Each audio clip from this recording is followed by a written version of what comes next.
Estudando o livro Nosso Lar. Espírito André Luiz. Psicografia de Francisco Cândido Xavier.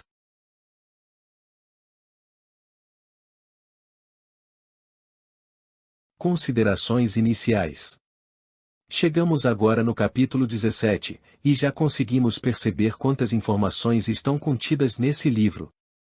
Nossa intenção é justamente retirar dessa leitura o maior conteúdo possível de ensinamentos, porque às vezes passamos correndo por cima das letras e nem entendemos direito o que está escrito. Ou seja, não conseguimos retirar o espírito, que é o ensinamento, aquilo que está mais profundo no livro Nosso Lar. Precisamos estar atentos para procurarmos retirar os ensinamentos mais profundos e para isso, temos que estar atentos e abertos para entendermos esses ensinamentos. Semana passada foi Confidências, agora é o capítulo 17, nós vamos encontrar André Luiz recebendo alta do hospital. André havia sido internado assim que chegou em Nosso Lar, e vai poder sair daquela condição, porque o ministro Clarencio o convoca, e Lísias vai até o André Luiz e diz: olha, o ministro quer falar com você, e vamos ver o que vai acontecer. Capítulo 17. Em casa de Lísias. Não se passaram muitos dias após a inesperada visita de minha mãe, quando Lísias me veio buscar a chamado do ministro Clarencio. Segui-o surpreso. Recebido amavelmente pelo magnânimo benfeitor, esperava-lhe as ordens com enorme prazer. Meu amigo, disse afável, doravante está autorizado a fazer observações nos diversos setores de nossos serviços, com exceção dos ministérios de natureza superior. Henrique de Luna deu por terminado seu tratamento na semana última, e é justo agora aproveite o tempo observando e aprendendo. Percebemos aqui as relações e comportamentos muito parecidos com os da Terra. Por exemplo, André Luiz estava sendo autorizado a fazer observações e aprender em diversos setores de Nosso Lar, ou seja, iria estagiar. E outra coisa interessante, o doutor Henrique de Luna estava lhe dando alta médica, assim como é aqui na Terra. Olhei para Lísias como irmão que devia participar da minha felicidade indizível naquele instante. O enfermeiro correspondeu-me ao olhar com intenso júbilo. Não cabia em mim de contente. Era o início de vida nova. De alguma sorte poderia trabalhar ingressando em escolas diferentes. Clarencio, que parecia perceber minha intraduzível ventura, acentuou. Tornando-se dispensável sua permanência no parque hospitalar, examinarei atentamente a possibilidade de sua localização em ambiente novo. Consultarei alguma de nossas instituições. Ele ficou feliz, poderia trabalhar, auxiliar e ao mesmo tempo aprender, se sentindo um jovem aprendiz. E essa felicidade se estendeu a Ulisses, seu companheiro e amigo, que também ficou feliz com o desfecho do caso. Percebemos assim que esses dois devem ter uma história grande no passado, que já se encontraram, porque as pessoas não se encontram por acaso não. Saindo do hospital, onde encontrava-se em tratamento, Clarencio examinaria a possibilidade de ele ser transferido para um outro local, precisaria arrumar um local para ele morar, onde pudesse ter seu cantinho, dormir e se sentir em um lar. Para isso iria consultar algumas instituições que pudessem abrigá-lo. Lísias, porém, cortou-lhe a palavra exclamando: se possível, estimaria recebê-lo em nossa casa enquanto perdurar o curso de observações. Lá minha mãe o trataria como filho. Fitei o visitador num transporte de alegria. Clarencio, por sua vez, também lhe endereçou um olhar de aprovação, murmurando: muito bem, Lísias. Jesus alegra-se conosco sempre que recebemos um amigo no coração. E demonstrando uma grande amizade, carinho e bondade, Lísias ofereceu-se em recebê-lo em sua casa enquanto perdurar suas atividades de observações. Sempre que recebemos um amigo no nosso coração, Jesus também fica feliz, porque essa é a lei da vida e a lei do universo. A lei divina estabelece a amizade, o respeito, o amor e a caridade. Abracei o prestativo enfermeiro, sem poder traduzir meu agradecimento. Alegria às vezes nos emudece. Guarde este documento, disse-me o atencioso ministro do auxílio, entregando-me pequena caderneta. Com ele poderá ingressar nos ministérios da regeneração, do auxílio, da comunicação e do esclarecimento durante 1 ano. Decorrido esse tempo, veremos o que será possível fazer relativamente aos seus desejos. Instrua-se, meu caro. Não perca tempo. O interstício das experiências carnais deve ser bem aproveitado. Mais uma vez percebemos a organização das instituições de nosso lar. André Luiz recebeu uma caderneta para suas anotações, e sendo orientado que poderia transitar pelos ministérios da regeneração, auxílio, comunicação e esclarecimento para observar e estudar durante 1 ano, e que depois seria avaliado o seu aproveitamento. Muita organização, porque bagunça e desorganização somente no umbral. Em nosso lar encontramos disciplina, respeito e caridade, ou seja, instrua-se, procure observar e aprender, porque aqui você não é espírito puro, terá que encarnar novamente, então aproveita esse período no mundo espiritual, porque ele é fundamental.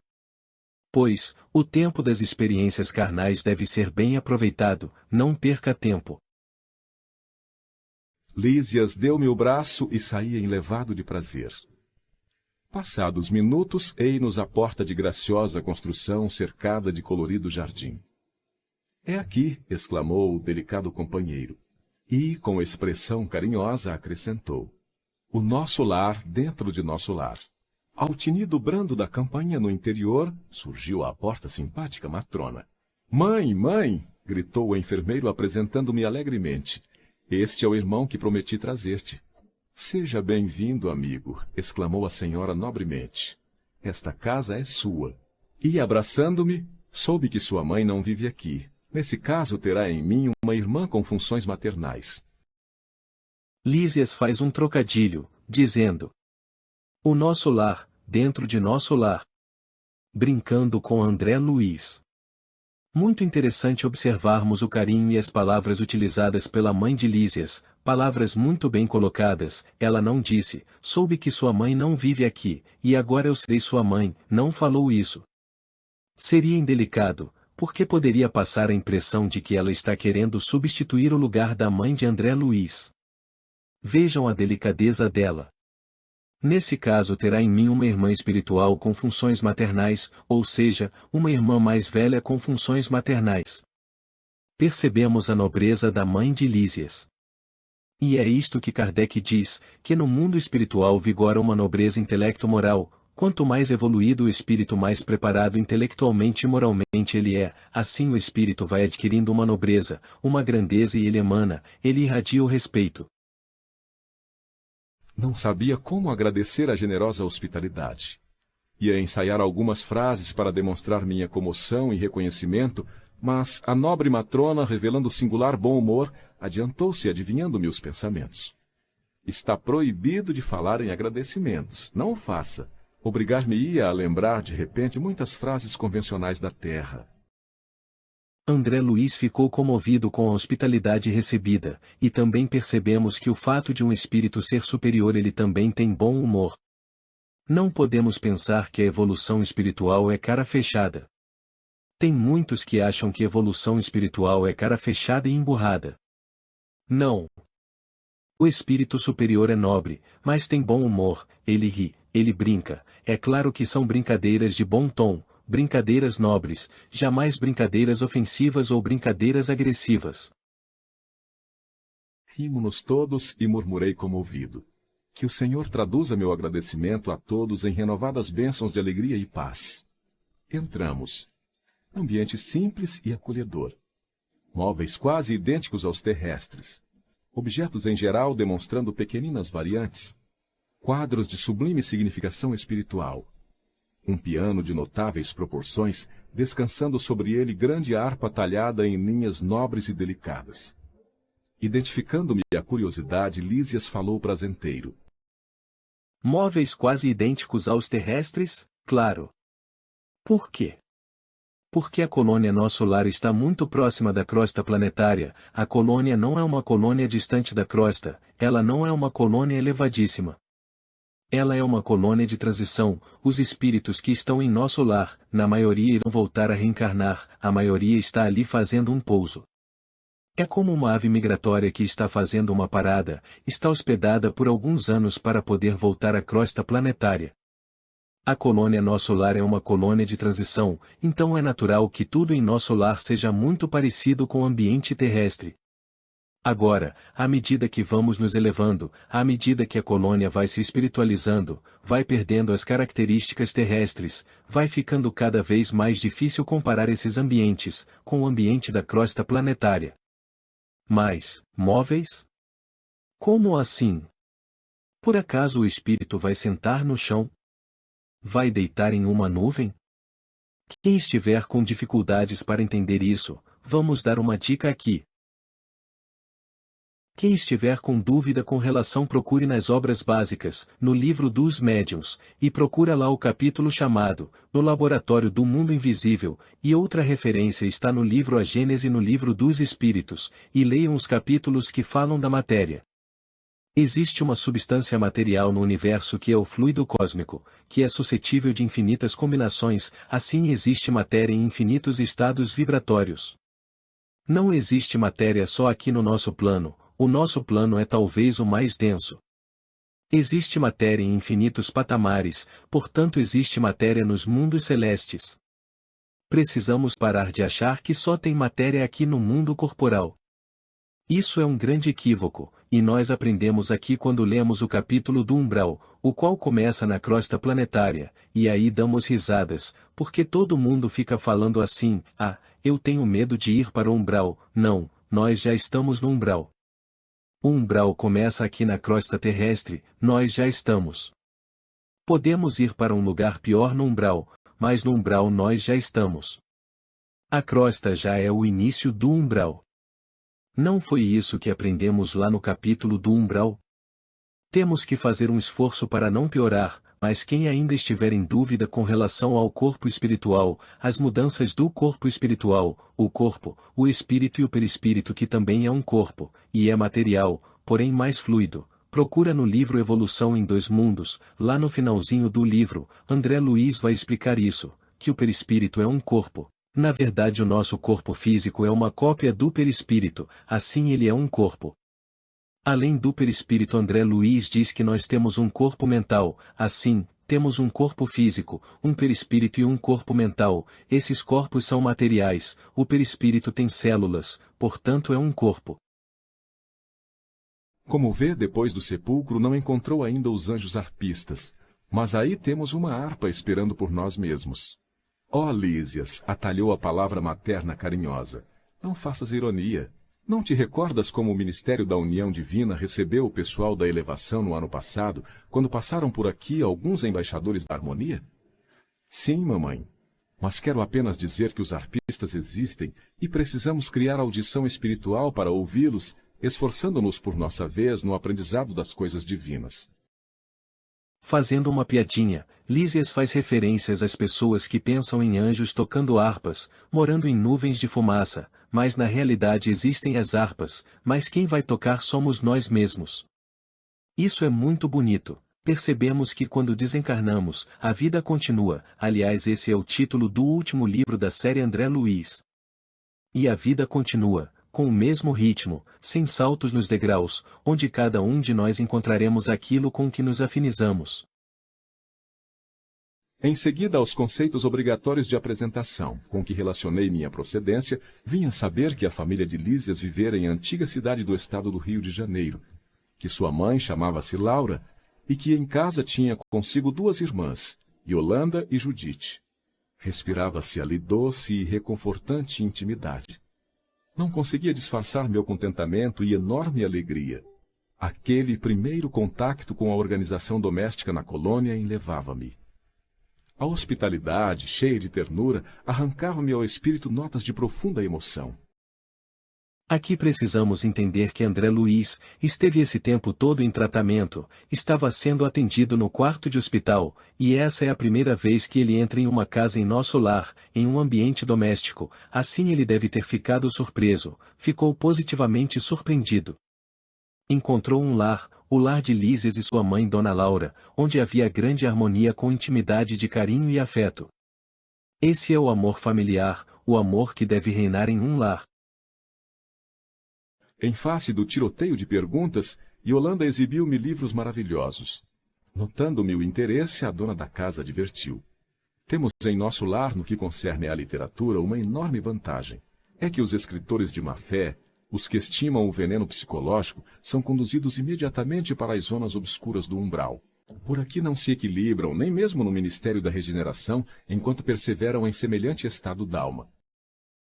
Vejam essa citação da Dona Laura, é que os escritores de má fé, os que estimam o veneno psicológico, são conduzidos imediatamente para as zonas obscuras do umbral, ou seja, escritor que gosta de chocar, escritor que gosta de instilar o ódio, o preconceito, o veneno intelectual, a arrogância, a vaidade, esses ficam no umbral. Sendo assim, os escritores que escrevem os livros na colônia Nosso Lar são pessoas que estão buscando o bem, são escritores que estão buscando a elevação, o esclarecimento, a bondade, a fraternidade e o respeito. Muito interessante isso. Vejam que esses escritores têm dificuldades inclusive de ficar no Ministério da Regeneração, lembrando que esse ministério é aquele mais denso em nosso lar. Por quê? Porque o Ministério da Regeneração lida com espíritos perturbados, que foram resgatados do umbral. E os escritores tóxicos não conseguem, porque a arrogância intelectual, que é quando a pessoa vicia em produzir veneno intelectual, acaba não conseguindo se desvencilhar disso. E é claro que não tem espaço para isso em nosso lar. Não pude deixar de sorrir continuando a observar os primores da arte fotográfica nas páginas sob meus olhos. Em seguida chamou-me Lísias para ver algumas dependências da casa, demorando-me na sala de banho cujas instalações interessantes me maravilharam. Tudo simples, mas confortável. Não voltara a mim da admiração que me empolgava quando a senhora Laura convidou à oração. Sentamo-nos silenciosos em torno de grande mesa. Ligado um grande aparelho, fez-se ouvir música suave. Era o louvor do momento crepuscular. Surgiu ao fundo o mesmo quadro prodigioso da governadoria que eu nunca me cansava de contemplar todas as tardes no parque hospitalar. Naquele momento, porém, sentia-me dominado de profunda e misteriosa alegria. E vendo o coração azul desenhado ao longe, senti que minha alma se ajoelhava no templo interior em sublimes transportes de júbilo e reconhecimento. Hora da oração coletiva em nosso lar, característica já observada no capítulo 2, onde todos os dias o governador faz uma oração coletiva junto com todos os habitantes da colônia. Prestemos muita atenção, pois esse livro foi psicografado em 1943 e publicado em 1944 e, aqui observamos a transmissão da oração por uma espécie de rede de internet, por Wi-Fi, está descrevendo uma live, com música e imagem em pleno ano de 1943. Agora, André Luiz contemplava aquele momento de oração, dentro da casa de Dona Laura, assim como fazia no parque hospitalar, e já havia criado o hábito desse momento. E vendo uma projeção fluídica ao longe, formando um coração azul, descreveu: senti que minha alma se ajoelhava no templo interior, em sublimes transportes de júbilo e reconhecimento. Percebemos novamente aqui a importância de nossas orações diárias. Considerações finais. Esse capítulo nos traz diversas curiosidades e ensinamentos. André Luiz acaba de receber alta médica do hospital onde se encontrava em tratamento, e recebe autorização para ingressar nos Ministérios da Regeneração, do Auxílio, da Comunicação e do Esclarecimento, onde ele poderia estudar e estagiar, por um ano, e ainda recebeu um documento, uma caderneta para poder acessar esses ministérios. Observamos assim a organização e o respeito que existe em nosso lar. A partir de agora André Luiz poderá desenvolver o que mais gosta em seu íntimo, a pesquisa, iria estudar e aprender como funciona verdadeiramente a colônia Nosso Lar. E contando com a imensa simpatia de Lísias, esse lhe oferece hospedagem em sua casa, junto à sua mãe Dona Laura e seus familiares para acolherem André Luiz. E, muitos perguntarão, mas, os espíritos dormem? Sim, espírito dorme. Enquanto formos espíritos impuros, temos a necessidade do sono reparador, somente os espíritos puros não precisam dormir. Até lá o nosso esforço é grande, e a vida é muito semelhante à vida aqui da Terra. Depois de nos tornarmos espíritos puros, onde nem precisaremos mais encarnar, ainda iremos passar por situações muito parecidas com a situação do encarnado. Porque o princípio é, nascer, morrer, renascer ainda e progredir sempre, tal é a lei, como nos orientou Allan Kardec.